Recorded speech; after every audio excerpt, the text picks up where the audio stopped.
Global leaders take a stand against COVID-19. The Group of 20, G20, is an international forum for economic cooperation attended by the largest and fastest-growing economies in the world. Founded in 1999, the G20 brings together leaders from 19 countries and the European Union to discuss the world's most challenging problems. In December 2019, the Kingdom of Saudi Arabia took over the 2020 G20 presidency. Not long after, the COVID-19 pandemic began to spread across the globe.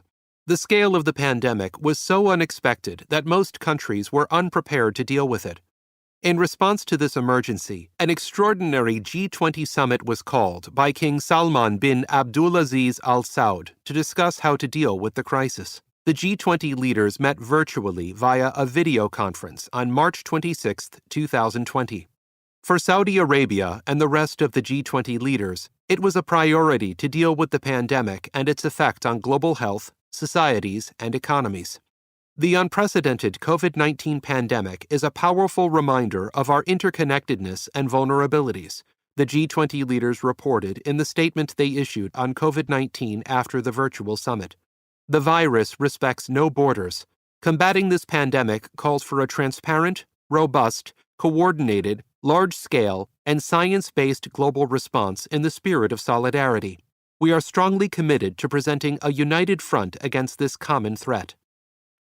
The G20 committed itself to working alongside other major international institutions, such as the World Health Organization, WHO, International Monetary Fund, IMF, World Bank Group, WBG, and United Nations, UN, to fight the pandemic. The leaders expressed their determination to do everything in their power, both individually and collectively, to achieve the following goals. Protect people's lives. While pledging to protect all people, the leaders placed an emphasis on protecting those who are most vulnerable. The ways they proposed to achieve this were by sharing information, exchanging data on the disease, sharing materials needed for research and development, and strengthening the world's health systems.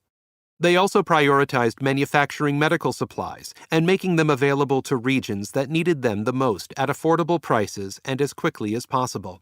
The need to plan for possible future pandemics and increase research and development funding for vaccines and medicines was not forgotten either. Safeguard the global economy and trade. The summit statement outlined measures to minimize the pandemic's economic and social damage, support global growth, and make sure that global markets remain stable. This included injecting over $5 trillion into the global economy. The G20 leaders expressed their confidence that the response would get the global economy back on its feet and set a strong basis for the protection of jobs and the recovery of growth. Another priority included minimizing disruptions to trade and global supply chains and working to ensure the flow of important medical supplies, agricultural products, and other goods and services across borders. Improve global cooperation.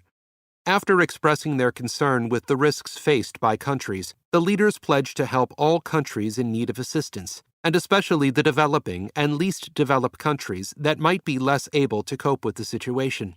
They also invited organizations such as the WHO, IMF, and WBG to cooperate further to support these countries facing health, economic, and social problems as a result of COVID-19. We are confident that, working closely together, we will overcome this. We will protect human life, restore global economic stability, and lay out solid foundations for strong, sustainable, balanced, and inclusive growth, the G20 leaders concluded.